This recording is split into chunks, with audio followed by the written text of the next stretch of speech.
Introduction. We are live, ladies and gentlemen. Warm welcome to the EV Cafe, Chorley Berry.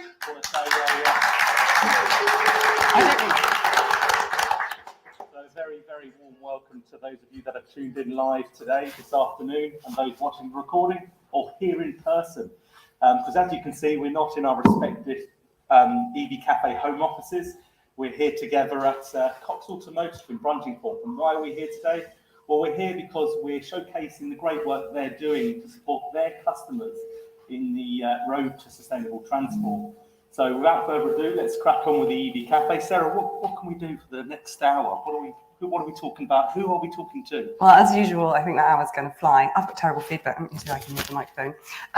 But we're here at Cox Automotive in Bruntingthorpe, which is not only proving ground, but we've been experiencing today, already this morning before this live webinar, how we can be the drivers of change internally through thought leadership and action. So we're delighted to be welcome. We're going to welcome Paul from Cox Automotive. Thank you so much. He's going to do a piece for us in the middle, and we will also have our usual Q&A. So please keep comments coming in via the StreamYard.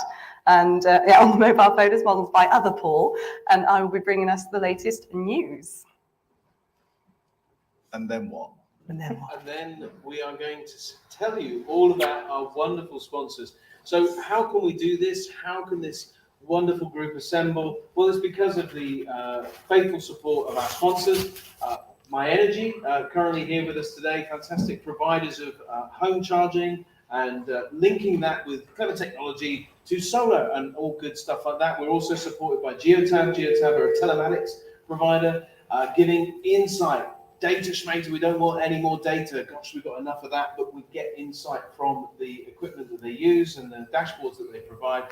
The AA, of course, well known to many of us, providing support and breakdown, but they are more than just breakdown these days, helping people at charge points and really focusing on the electric vehicle drivers, adopting this new technology. And then finally, of course, EV Civils in the room, providing a little thought about service, because actually getting the stuff in the ground in a sustainable way is incredibly important, and they help very much with that. So those are our sponsors, and we are very blessed. He's good, you know, isn't he? Now, questions and answers. You do the questions. We'll try and do the answers. So the best question of the day can win an EV Cafe mug. It's a bit like the blankety blank checkbook and pen. So we'll be monitoring the questions live on the stage. We've got some guests in the room. We're going to go out and talk to them as well, see if they've got questions for Paul. Graham Cooper from National Grid. And the best question will get a mug. And I might just give one away for nothing. I just don't know. Anything could happen. Sam, what are you doing here? Yeah, timing is everything. As you said, we're going to give away a mug. I picked this up, so this isn't it. Just to clarify. Oh, and you just stole the joke, as usual. That was fine. Bullying. You done? Yeah, what's my job? Digital housekeeping. That's a bit interesting today. Digital housekeeping, normally keeping time for presenters, but they're right here, so that's going to be easy.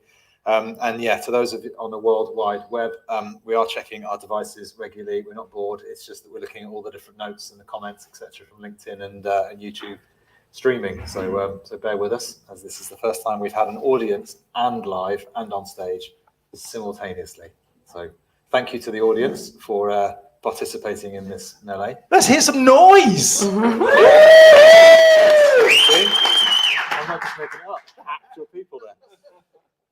Do you think we should introduce ourselves as well? Lots of people we won't haven't know done that. who we are. That's a good point. Let's do that. Okay. John Curtis, I'm the Director of Operations for the EV Cafe. It is now my full-time job, keeping this bunch in order, failing miserably. Sam. Sam Clark, Chief Vehicle Officer at GridServe, EV driver for some 20-odd years, and loving EVs at the moment. The hockey stick curve is more like a boomerang for me, but nonetheless, the trajectory in the moment is incredible, and it's a pleasure to be part of this merry bunch that's trying to raise awareness and spread the message about EVs and everything associated to them. Sarah. It really is. It feels like the icing on the EV cake for us, having been doing this since 2012, 2020. Feels like 2020. Feels longer. But I'm Sarah Sloman. I'm the director of Future Fleet at fintech company PayThrough, and we are starting to dive into the world of infrastructure for fleet. So building large, high-tech fleet hubs of the future, but also underpinning it with the smart technology and payments that are needed. So I'm delighted to be here. This is very exciting, driving onto the forecourt today, see so many electric cars and so many guests. So thank you all for coming. Yeah, so honorary member for today. Yes, introductions first, are we? My name is Johnny Berry. I'm head of decarbonisation for Moving Vehicle Solutions. What does that actually mean? Well, it means that we're supporting our client base more than just supporting vehicles, so the wider ecosystem and refueling them, not of the wet kind. I love physical events, doing this in person. I'm really grateful for you all to be here today, some of our lovely audience. It's much better than just seeing your name on a screen. So thank you very much for being here today. So I'm Paul Kirby. I run a business called EV Essentials, and I'm focused on accelerating the transition to electric vans. It's as simple as that. I do that through consultancy, training, and media, but love being involved in the EV Cafe because I get to talk to lots of wonderful people, exactly like everybody here today, and also you guys out online. So yeah, it's been a great journey so far. And I'm Last but by no means. No, you can't do yours. I'm not allowed to do mine. No, Is this the initiation? you just sit there and be quiet, right? Okay. No, shall I do it? Because it's instruction time, isn't It it? is Sam's job. We've got to Yeah. give Sam something to do. I was like that waiting. kid at I was school. waiting for your cue, Paul, but it didn't come. No, So it didn't come. I just filled the gaps there. Right, shall I crack on? Yeah, I'll keep talking. All right, let's introduce Paul. So Paul Humphreys is Managing Director of Cox Automotive Mobility International and a member of the Cox Automotive Global Mobility Leadership Team. Paul is responsible for executing the global mobility strategy in Cox Automotive's international markets, including Spear's new technologies, which is interesting because we haven't talked about this yet today, which is a solution of EV battery lifecycle management, including the repair, refurbishment, remanufacturing, reuse and pre-treatment, recycling of vehicle battery packs. So just another facet of Cox Automotive, but a fascinating one because a lot of the myths that we get around batteries and what happens to them, they're all going to be gone in 3 years and it's a waste of money, etc., and all that myth rubbish. So yeah, really grateful for you being on our stage today, and I'm looking forward to hearing more about that part. Are we not on their stage? Yeah. On our stage. Well, It's it's your kind of our stage. stage It's your there. stage online. But Yeah. physically, it's. I'm sorry, your stage. It's just a walking ego. I do apologise. This is remarkable. Yeah, all right. Someone else talk now, please. Paul, over to you. Okay, thank you. Thank you for the introduction, and thank you for inviting me to join you guys today. Very excited to be part of the EV Cafe and talk to you about what we're doing within Cox Automotive. I think it might be worth me just spending a couple of minutes kind of rewinding and kind of explaining what Cox Automotive Mobility is, why it exists, and kind of what our goals and aims are.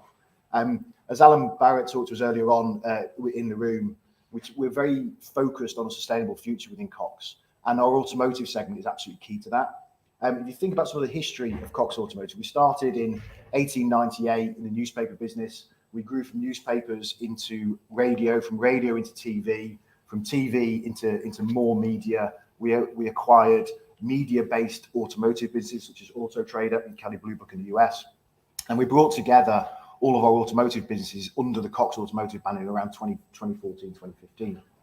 And if you think about that evolution of the business from newspapers to radio, radio to TV, TV to internet provision, cable provision in the US, you see a business of evolution and a business that changes as the world around it changes. We don't sit statically within our narrow industry and try and continue to just do the same things over and over again. We're all about evolution and change.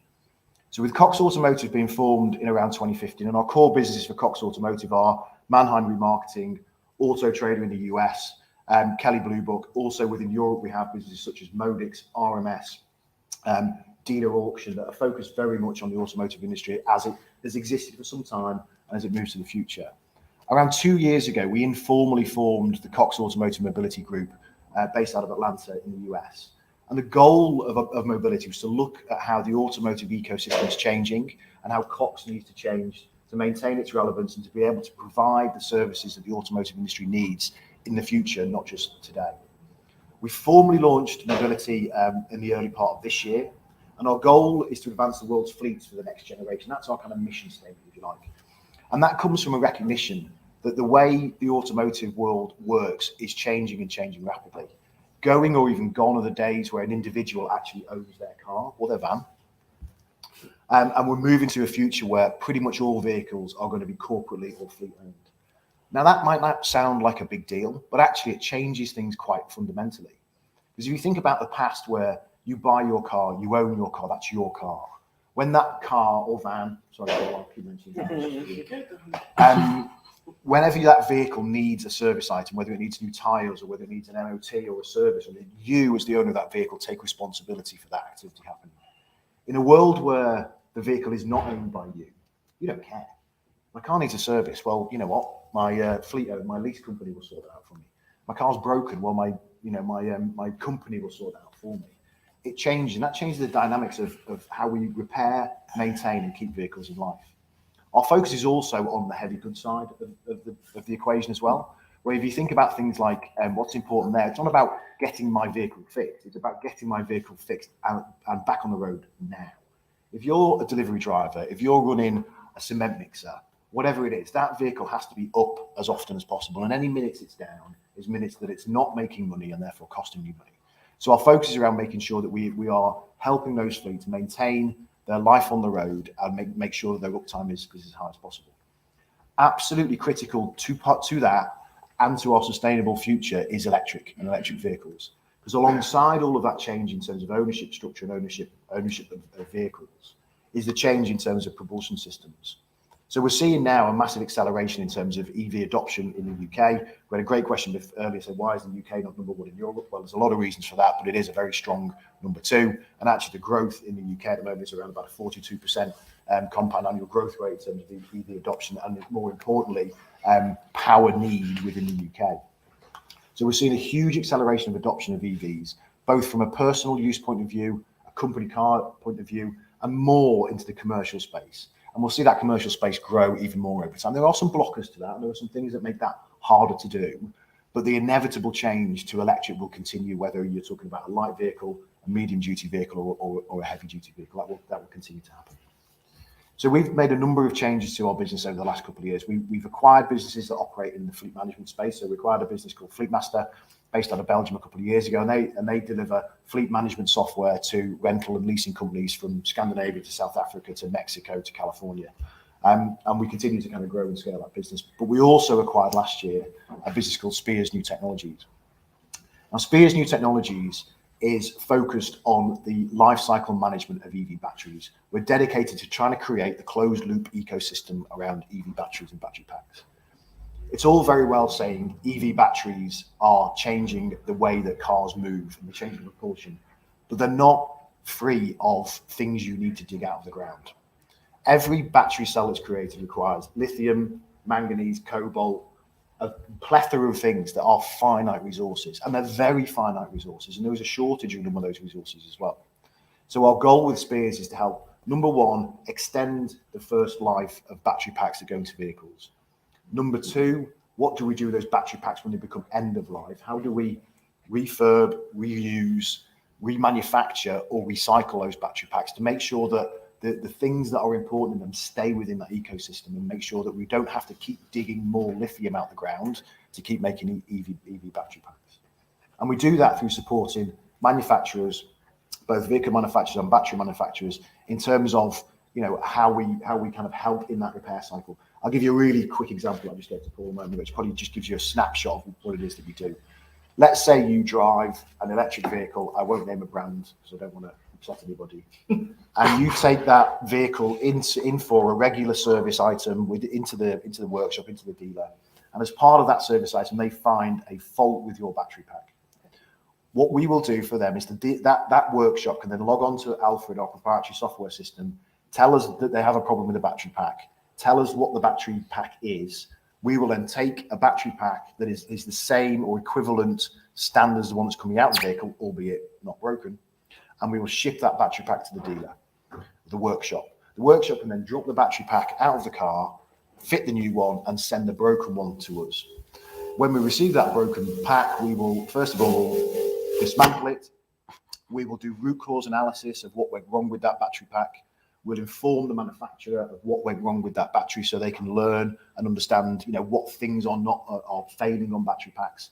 And we will, if we can, effect a repair on that battery pack. And then we'll put that, once we've repaired it, back into the right status, we'll put it back into stock so that next time another one of those batteries is needed, we can fire that out to the workshop that needs to do it. That's in essence what we do. There's more things around that we do, but the essence of what we do is that.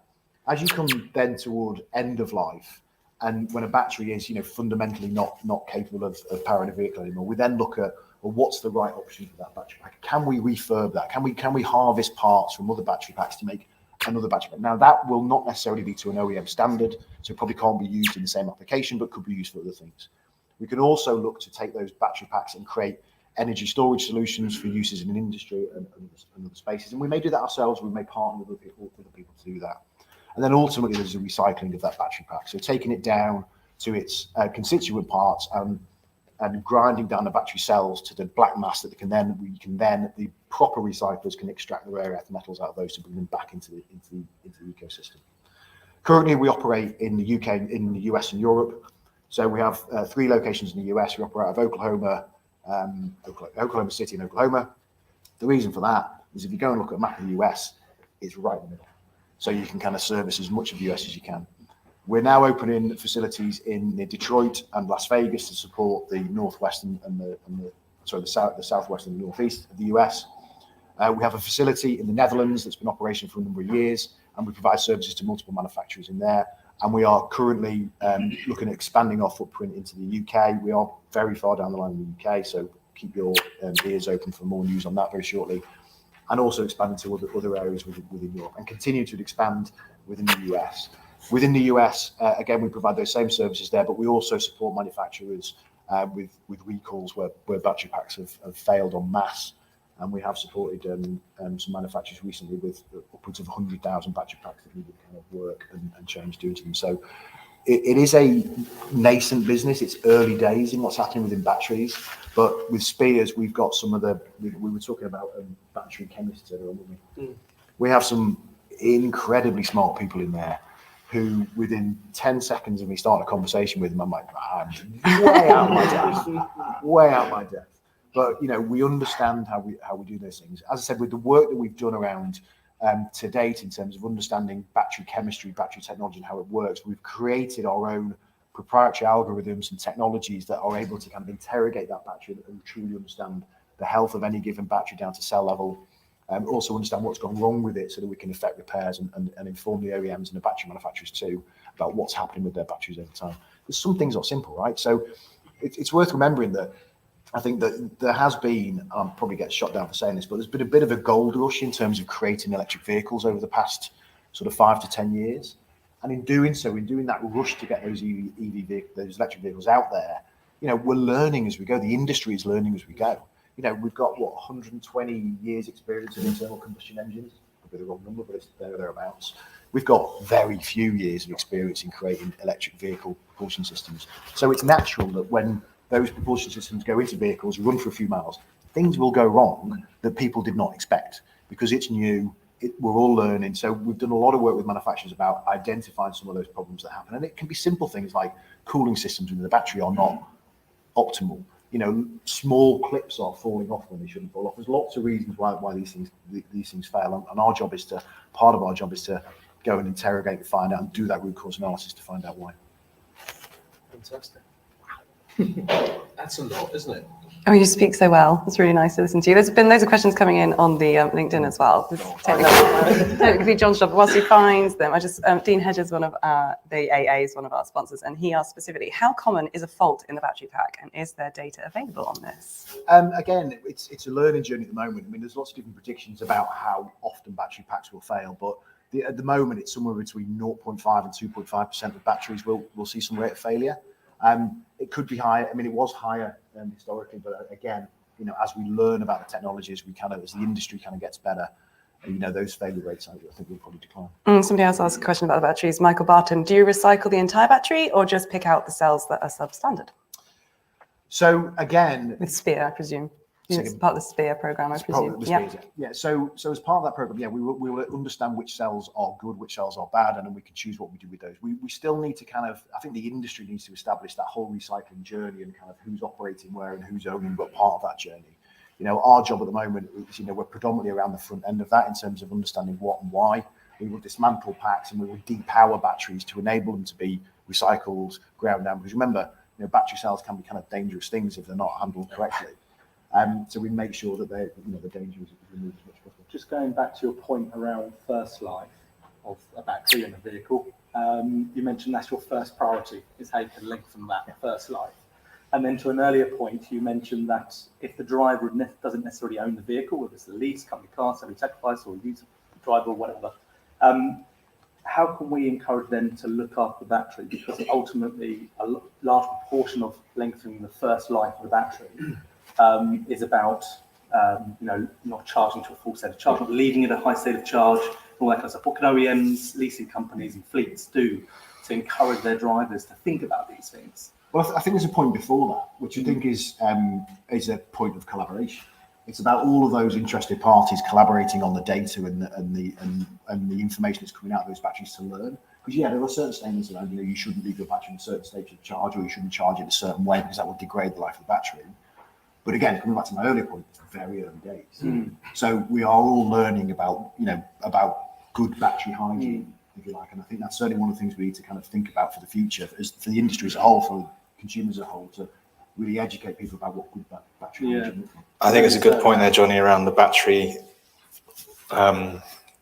usable battery versus actual batteries as well, and help educate people in terms of the fact it's never really empty and it's never really full. It's just that's what it looks like to you, but it's neither one or the other. And actually, there's lots of provision and protection anyway, both ends, to sort of protect the battery, which is something. And I think using phrases like usable battery and making people understand what that actually means in reality is far more effective than whatever kilowatt hour battery you've got in your unit is largely irrelevant. It's what's usable which really matters. Yeah, it's that education point of when you're choosing your electric vehicles. Is it firmly managed? Is it got relevant BMS systems, battery management systems in place? And are you planning on just high current charging, where you're not going to get all the load balancing of the cells? So all factors that need to be considered in the fleet, I think. I have a question, slightly frivolous at first, but there is a serious point. Am I the only one that noticed that the software system was called Alfred? Batman? Yes. There you go. Oh, well done. That's a really important point there. I think, Alfred, the software system, helping Batman do his work. There you go. That's brilliant. Oh, great idea. Very clever. Serious question. On the back of that software system, what sort of data is it servicing, and how is that helping you make your decisions around how you work? Yeah, so Alfred is essentially kind of the ERP solution that Spears, but it also supports the workshops and the OEMs in terms of, so within there we keep a record of all the batteries that have gone through the system, so we're effectively creating a kind of a digital passport for those batteries. I think that's something quite important for the future. Yeah. It holds all the data that we collect about those batteries, and we can some clever data scientists can do what they do to figure out what's in there. Fantastic. But again, it's very early days, and we are learning a lot as we go, and we'll continue to learn. Who's the Batman fan, though? Well, clearly you are. Yeah. Well, no, somebody in Cox Automotive is. Well, that name was there before we acquired the business. Oh, okay. So it predates the Cox Automotive venture. One of the fundamental reasons why the EV Cafe exists is to bring people together who don't ordinarily speak. Dean Hedger, Business Development Manager for the AA, asked a question earlier, and he's just made a point. He's unwell today. He was due to be here. And he says, Paul, I'd like to talk more often. Don't know if that's me, but I'd like to talk more often. I want to do that. Anybody else got one? Yes. I think I've just put myself on mute there. Thanks, mate. I'd like to talk more offline on this if possible. We could work together on an EV initiative that we have underway at the AA. We're sitting in the collaboration centre. This is what you do. Collaboration in action. Is it just me? I'm electric. Yeah. Can we pass your details? Perfect. Thank you. I had a quick question. You touched on it before, Paul, but well, you needn't just touch on it. You went into detail actually, but the principle of vehicle How unlike me. vehicle battery through to potential storage in industrial, maybe even in the home setting, and then ultimately recycling is the sort of logic I always explain to people when we're trying to myth bust that actually it's got a first life, second life, and then it can be recycled and reused again. Yeah. Is there a logic? I think some of the ex-Tesla guys in the States are doing this. Is there a logic of skipping the middle step and just going straight from battery in a vehicle, recycling it and put it back in? Or is that step critical? There is some logic there, and I think their logic is particularly relevant for the OEMs and the battery manufacturers, because it's about, as we talked about earlier, about maintaining that closed loop ecosystem around what's in the battery.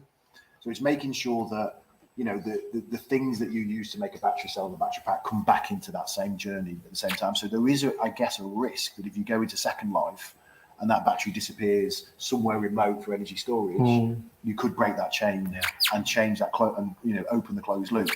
I guess, again, I'll keep saying this, we've got a lot to learn. We've still got a lot to learn in the industry. And so I think there is some credence to that comment.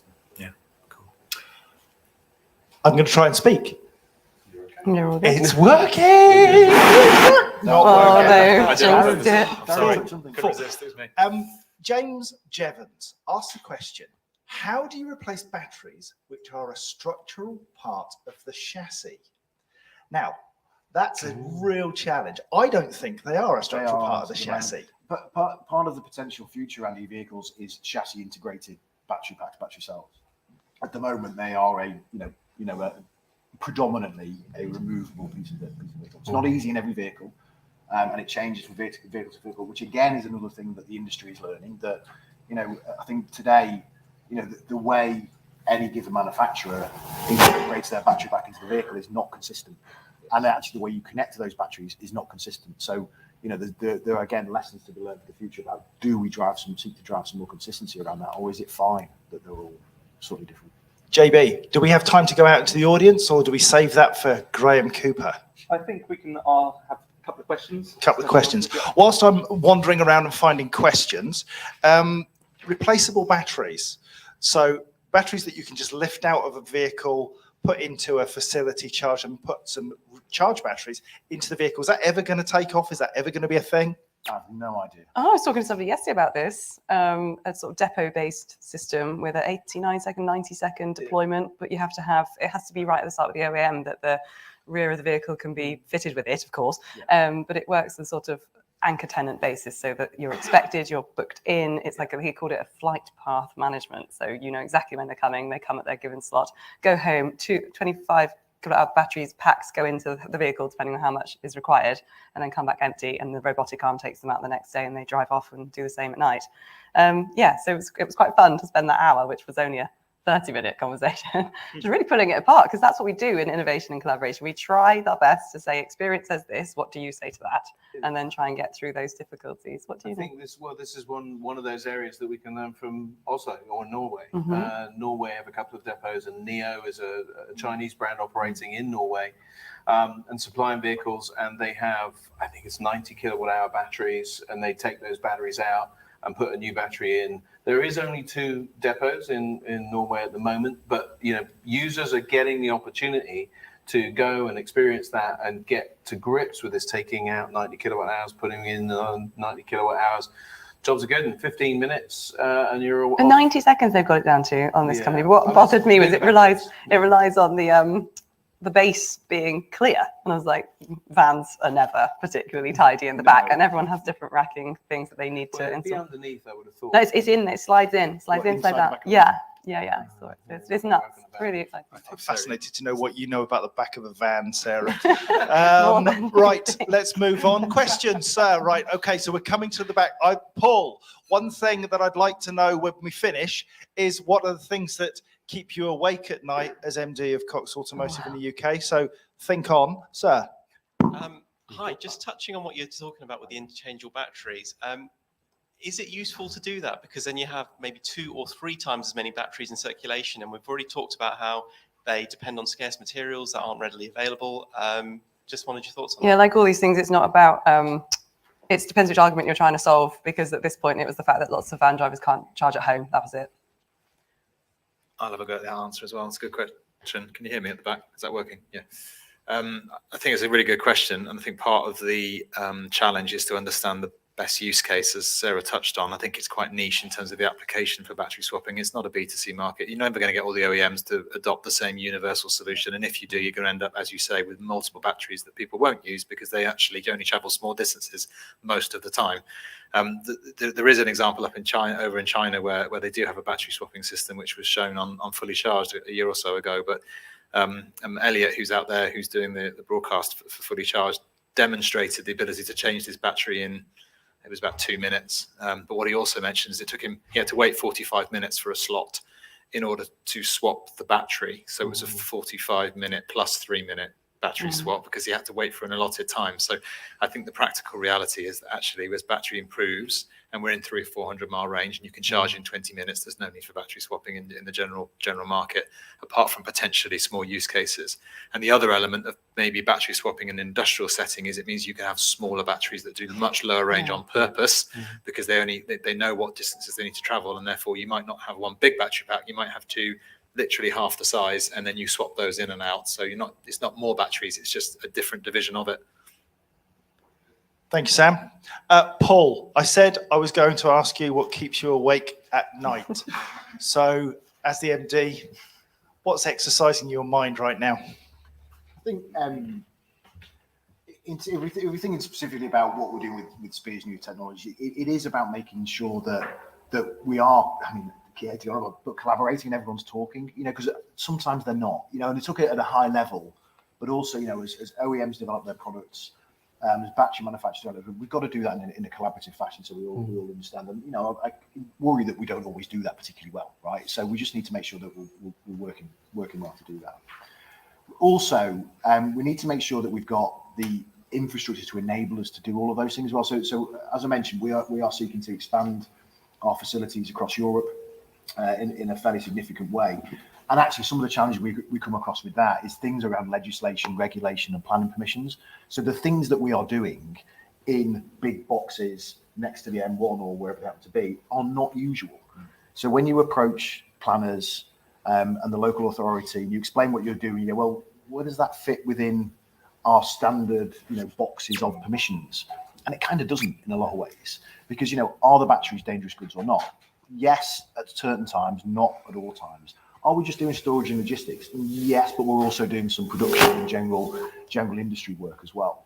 So I think one of the key things is legislation keeping up and not overtaking too fast, because there's a danger that legislation will overtake too quickly what's actually going on in the industry at the moment. So making sure those two things are running in reasonably parallel tracks so that the legislation doesn't squash the opportunity, but also that the industry doesn't get too far ahead of the legislation and cause itself problems.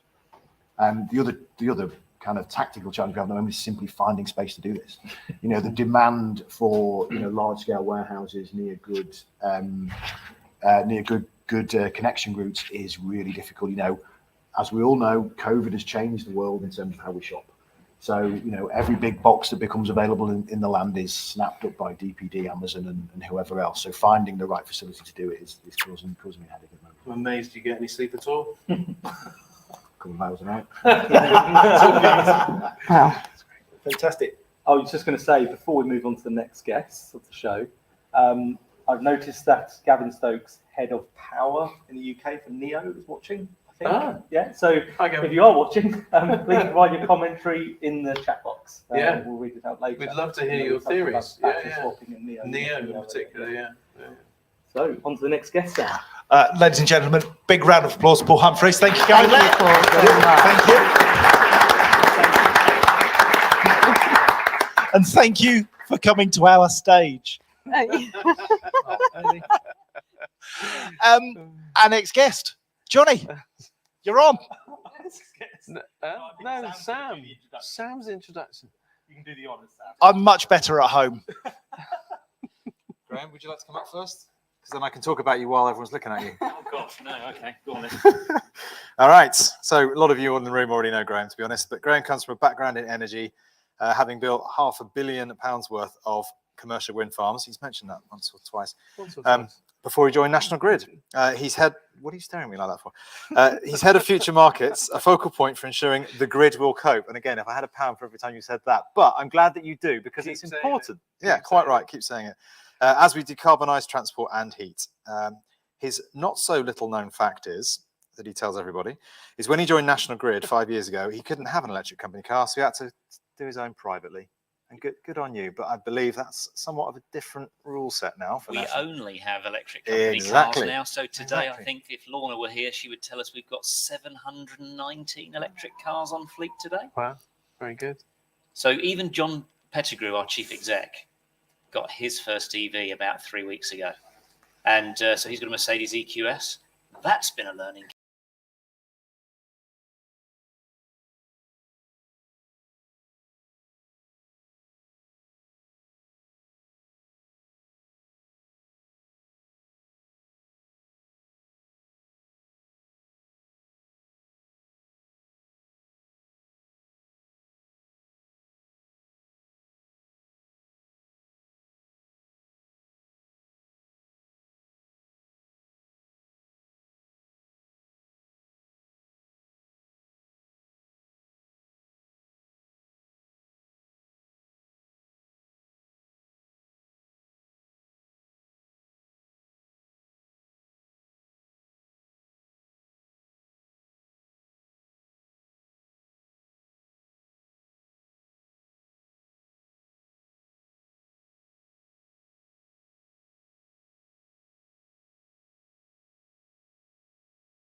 But that means the grid has had to change over the last 20, 30 years.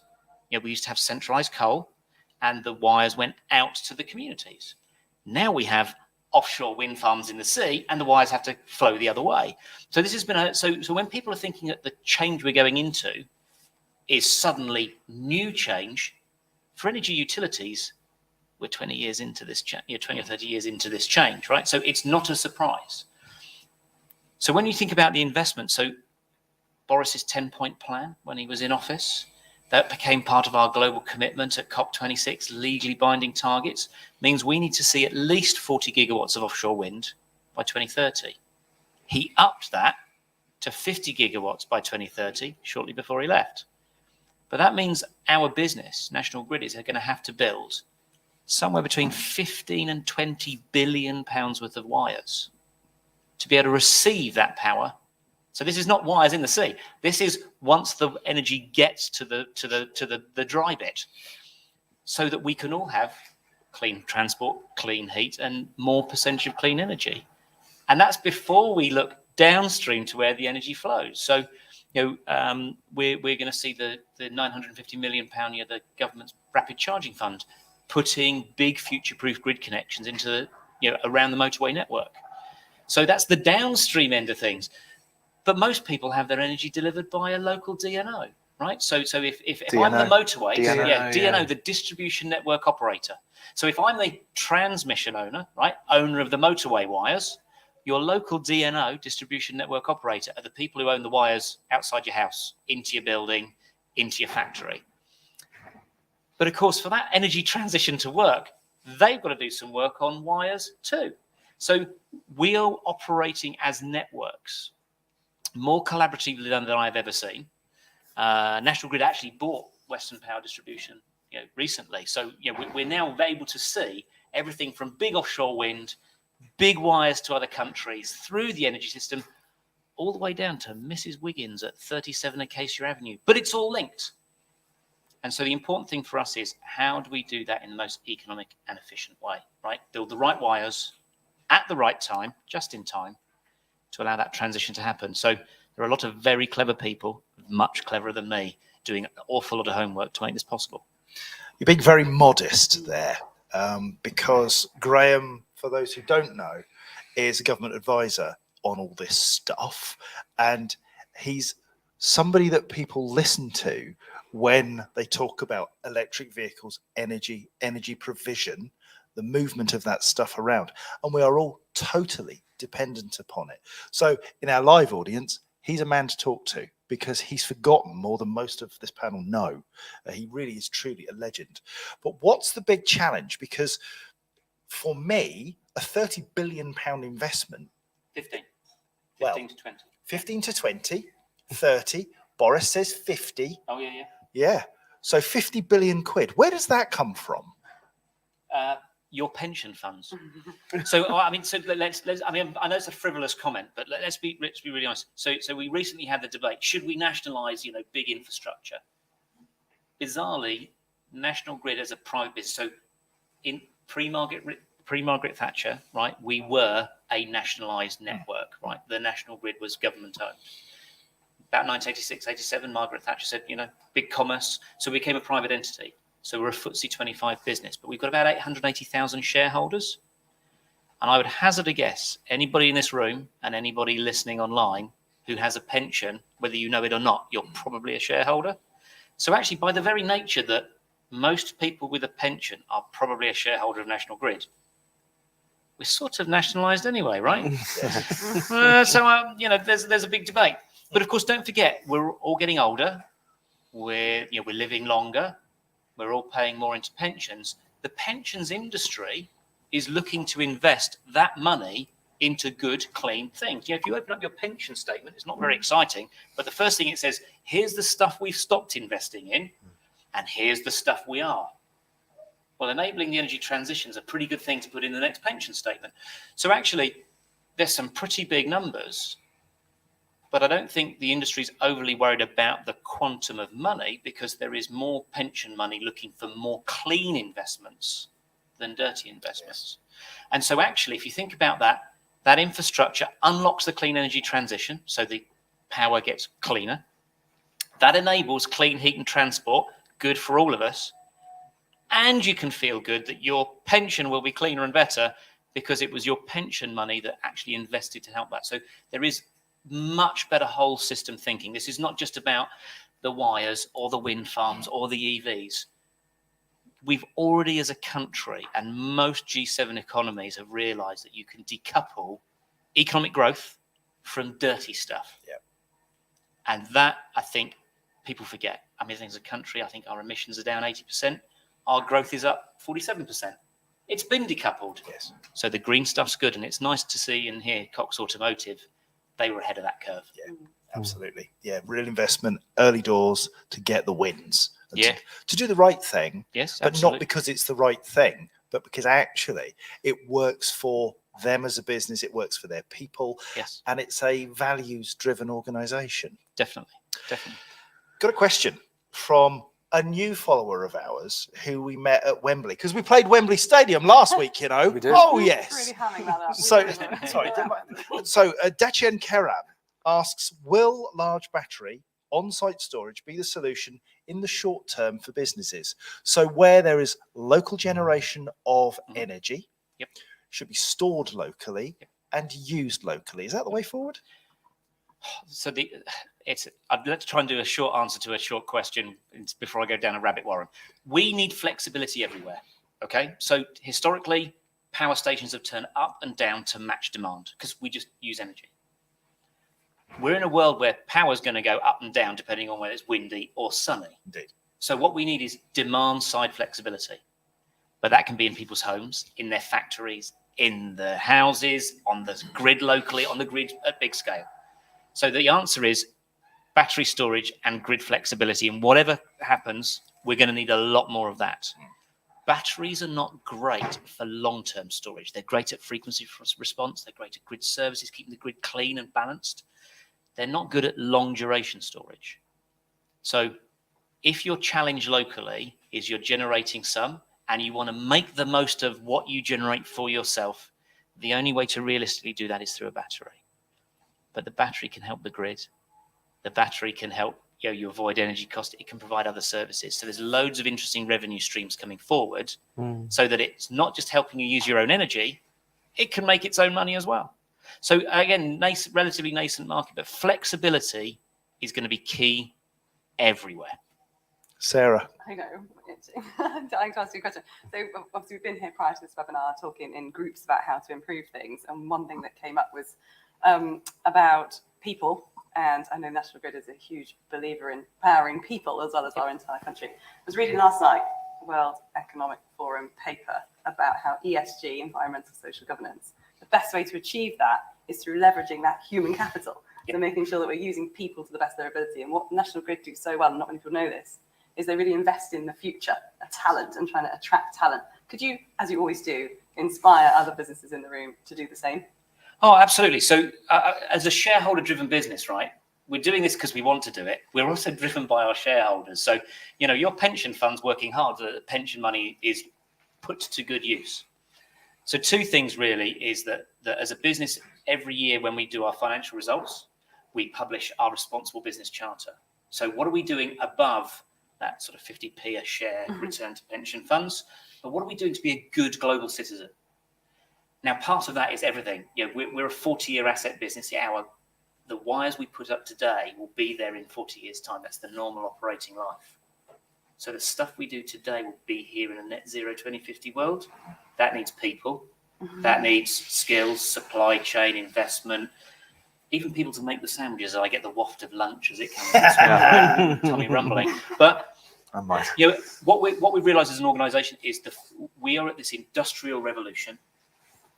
We're going to have to double the size of grid capacity in the UK in the next 20 years. We will have to have 4 times the amount of clean generation in the UK in the next 20 years. We will consume more than twice the energy. And we can't do that alone. So what we're doing is we've got huge STEM support in schools. We're looking to collaborate with a number of the supply chain to build all these wires and transformers. Could we support universities? Could we pump prime those skills? Also, most people in our organisation do 2 or 3 years in a job and then are moved within the business to keep them fresh, to keep them, to give us multi-skills. So we support in a whole bunch of places.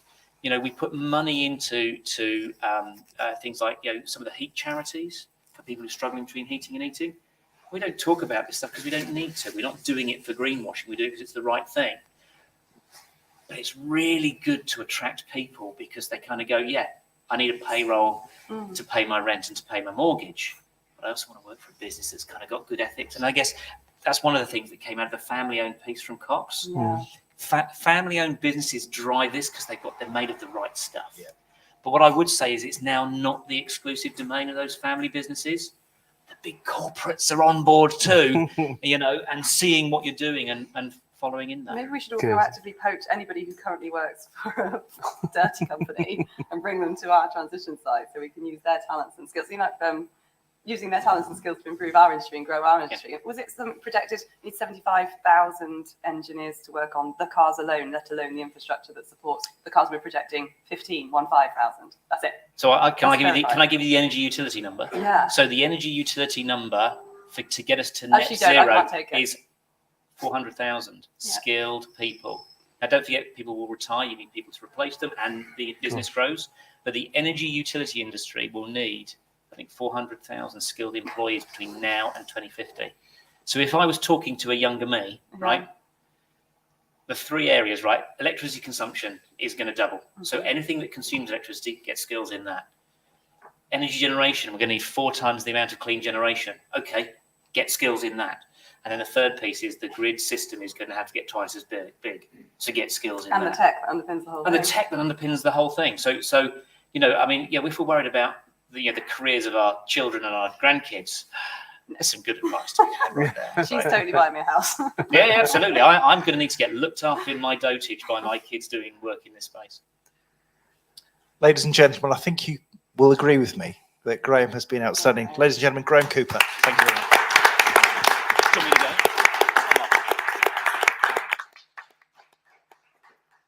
to go? JB, what's it time for? No! Nearly. It's time for the news! Well, this usually happens off camera, and I usually take things off, but today I'm going to put things on and sit in the middle.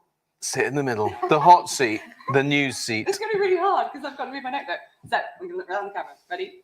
Hello and welcome to the EV Cafe News. I am Sarah Sloman. Please pay attention. It is lunchtime, but I've only got 90 seconds. We are live from Cox Automotive in Bruntingthorpe, of course, and we bring you 3 real stories from the EV world. First, a subject that we all love. It was reported on Friday by the EV Cafe news hound John Curtis during our new weekly Friday Espresso session. Please do tune in. That a whopping 29% of vehicles fail their MOT at the first attempt. This is according to the AA, our sponsors. That includes things like lamps, reflectors, and electrical equipment, top all the list of the MOT defects. This was flagged on 3.75 million failed tests. These are driving classes I'm trying to read at the same time. It's going to be a disaster. I'll tell you what, I'll just lose them. Thank you. Suspension, brakes, tyres and visibility defects completed the top 5 MOT failures, according to the data approved by AA. It is advising drivers with MOTs due this winter to book as early as possible, as 10 million car, van and minibus MOTs are expected to take place.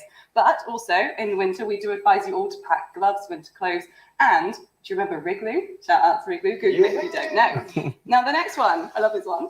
It is not new news, but it is very exciting news. The EVs, which is the Electric Vehicle Innovation Excellence Awards, is taking place in London next month, and we are on the shortlist. This is very exciting for us because there's over 200 submissions were picked apart by the judges. So to even be shortlisted amongst such giant names is a real privilege. So the coveted awards will be announced at the gala dinner on the 5th of October. I mean, you probably won't hear about it because we don't like to, don't worry. But frocks at the ready, boys, because I'm really hoping that one of us can stay. Careful what you wish for. And meanwhile, our very own Mr. Kirby has been on the loose in Germany, zipping around with his selfie stick out, recording amazing footage of what was the festival in Hanover. The whole idea of the show is to display commercial vehicles and reveal global technological trends. It was touted that trucks are leading in environmental technology and are constantly evolving in the direction of alternative drivetrain systems. But also aerodynamics, safety, lightweight and extra long trucks are important. But Mr. Kirby, #VanGeek, I did sense from the text that there was a little bit of upset. Are we really ready for megawatt charging? And where are all the vans? So I've been Sarah Sloman, and this was the EV Cafe News, shakily and roughly live from the EV studio. Over to you, Paul. Good job. So, to answer your question, Sarah, what was incredibly exciting was the amount of innovation that is on display at the Cox. We're here at Cox Automotive, and I'm sure there's lots of innovation on display here too. No, in Germany, in Hanover, in the commercial vehicle show there, lots of trucks and vans, lots of great technology. What was interesting is the decision around the rapid charging for megawatt charging for trucks is going to have a separate connector. So it's a different style of connector. It's a sort of triangular thing, and it's going to be completely useless for vans. But is very useful for trucks because vans won't be fitted with this high power charger because they don't need megawatt charging. So cars are being looked after according to the good Sam Clark, and trucks are being looked after. Who's looking after the vans? Paul We need to Kirby's sort looking this after the out. vans. Yay! We need to sort this out, and that's my view, and I'm sticking to it. Vans need to be on the agenda properly. Over to you, Sam.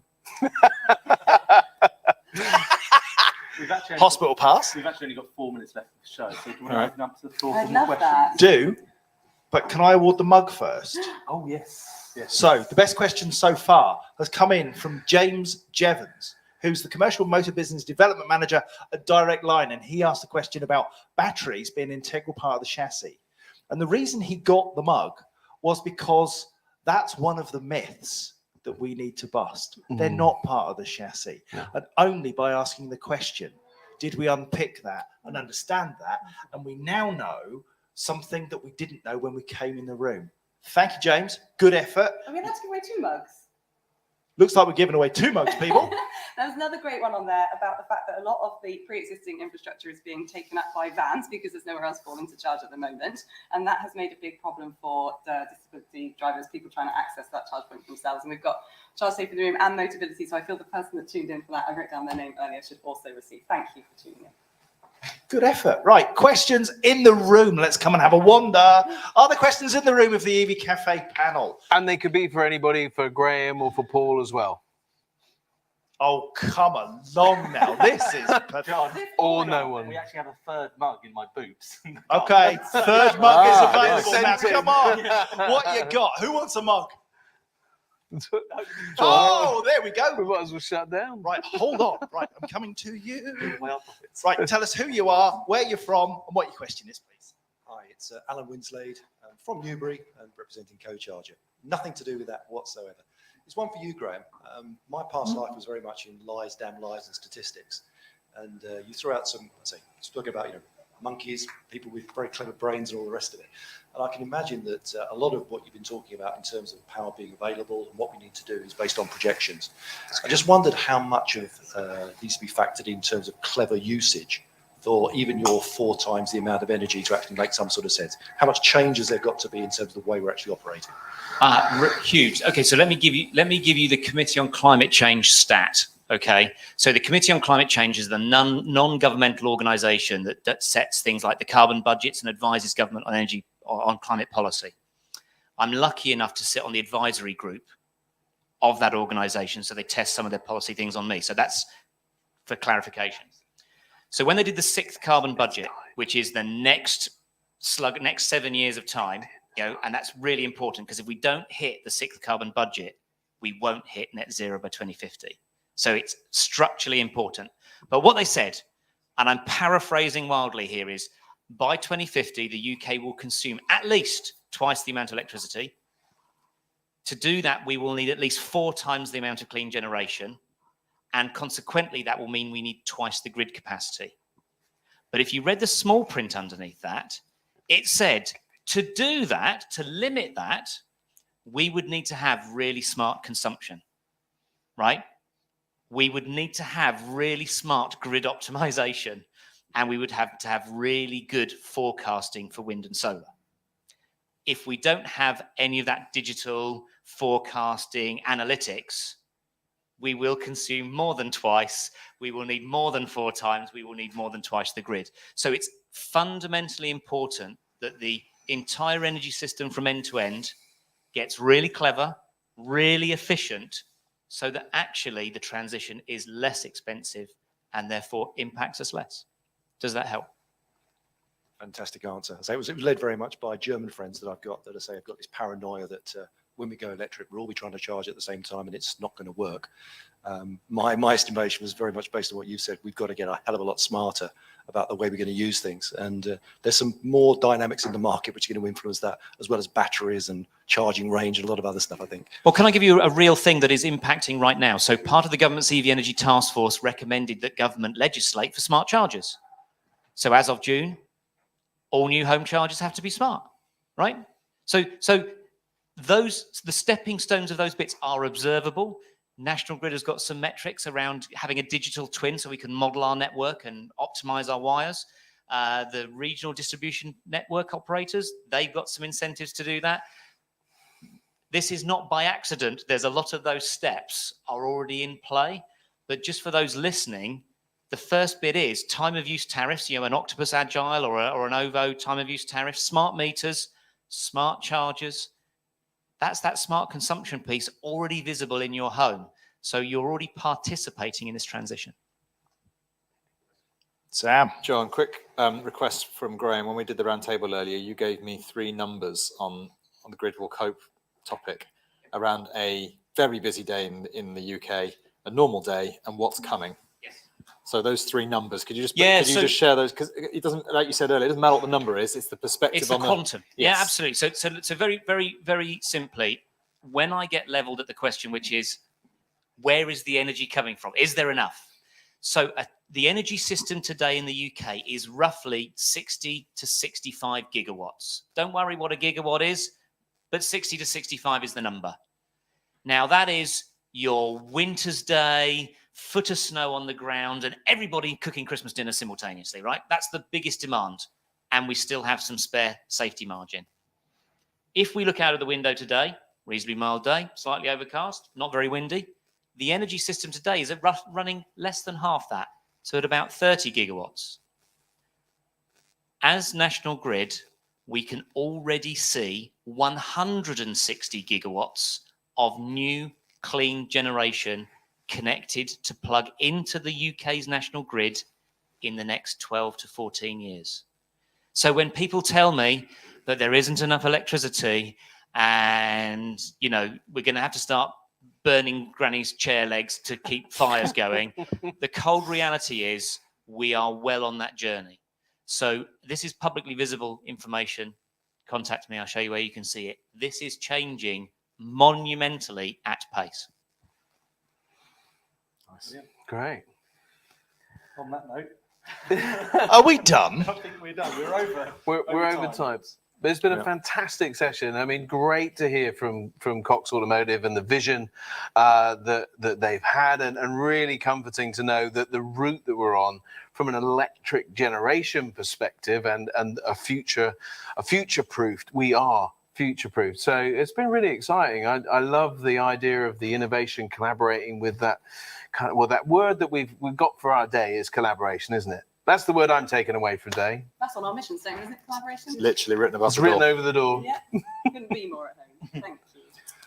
So that's us, ladies and gentlemen. You have been outstanding in the room. Big cheer. Whee! For those who have put up with the technical difficulties that we've had on YouTube and LinkedIn today, there is news coming. Things are changing, but thank you for bearing with us.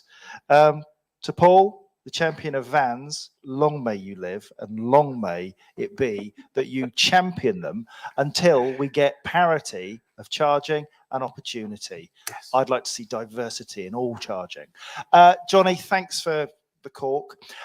Sarah, always stunning to hear you and Graham speak to each other, because it's like the meeting of 2 massive computers who just exchange ones and zeros. I don't understand a word of it. And thanks for making the stage look nice. Bit harsh. Yeah. So I'll take it. It's been an honour to be here. Thank you to Paul, all the team. Love you lots. Cox Automotive, we've taken you to our hearts. Thank you very much. Adios. Thank you.